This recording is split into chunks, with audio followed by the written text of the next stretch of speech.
caros amigos, bem-vindos a mais um episódio de Hoje no Mundo Militar. Neste vídeo falaremos sobre como a Ucrânia está se preparando para um eventual cenário de vitória de Donald Trump nas eleições presidenciais de novembro.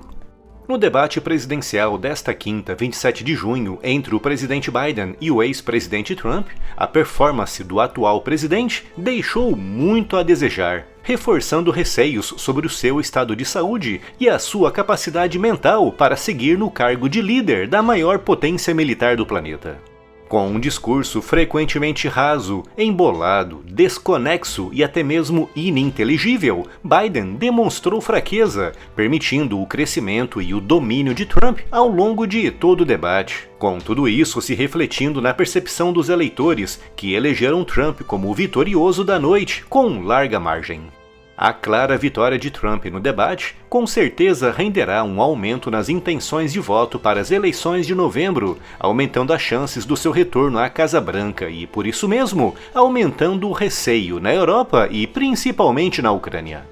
Mas por que os europeus e ucranianos temem tanto um eventual retorno de Trump à Casa Branca e como a Ucrânia já está se preparando para esse cenário? No debate do dia 27, ficou bem evidente as diferenças entre Trump e Biden sobre a invasão russa da Ucrânia, com Trump repetindo aquilo que disse diversas vezes, que se fosse ele o presidente em 2022, Putin não teria invadido a Ucrânia. Biden também repetiu o seu tradicional discurso, classificando Putin como criminoso de guerra e dizendo que se o ataque russo não for barrado na Ucrânia, Putin continuará avançando contra outros países, uma referência à Geórgia, invadida pela Rússia em 2008, e à Moldávia, com uma parte do seu território sob ocupação russa desde 1992. Biden também acusou Trump de querer retirar os Estados Unidos da OTAN, uma intenção que o próprio Trump deixou no ar por diversas vezes durante o seu primeiro mandato.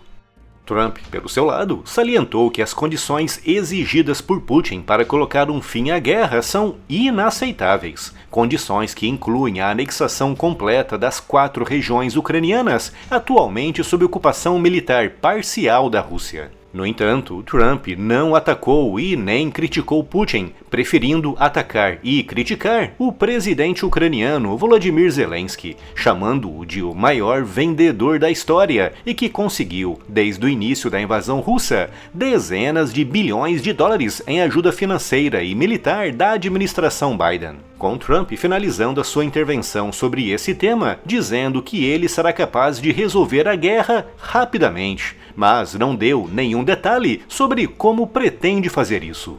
Essa falta de clareza sobre a sua estratégia para a Ucrânia e as duras críticas feitas contra a ajuda financeira e militar para Kiev aumentam o temor de que o plano de Trump para colocar um fim à guerra passe simplesmente por cortar o fornecimento de armas para a defesa ucraniana, algo que, na sua percepção, obrigaria a Ucrânia a se render e, consequentemente, colocaria um fim à guerra. A Ucrânia, obviamente, está bem ciente desse risco, com Zelensky tratando de se preparar para um possível cenário de vitória de Trump, uma preparação que envolve principalmente a assinatura de pactos e acordos de segurança mútua com o maior número possível de países europeus.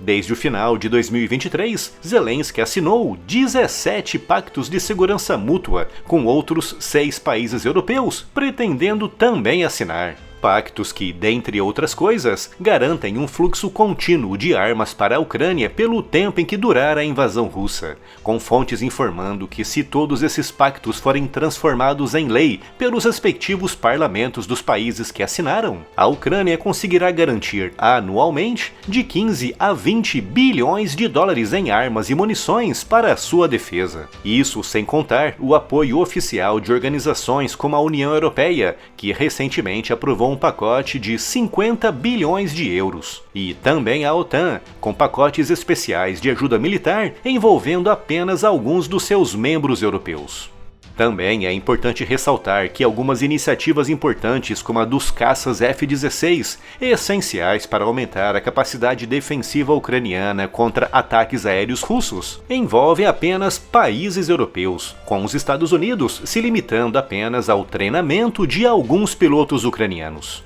E nesta quinta-feira, 27 de junho, Zelensky esteve em Bruxelas para marcar a formalização do início do processo de adesão da Ucrânia à União Europeia, aproveitando para assinar outros 3 pactos de defesa mútua, um deles diretamente com a União Europeia, reforçando, mais uma vez, a sua estratégia de reduzir a dependência ucraniana aos Estados Unidos em matéria de defesa. Uma medida preventiva que visa garantir que o seu país conseguirá continuar se defendendo da invasão russa, mesmo que Trump seja eleito e reduza, ou corte totalmente, as ajudas financeiras e militares para a defesa ucraniana.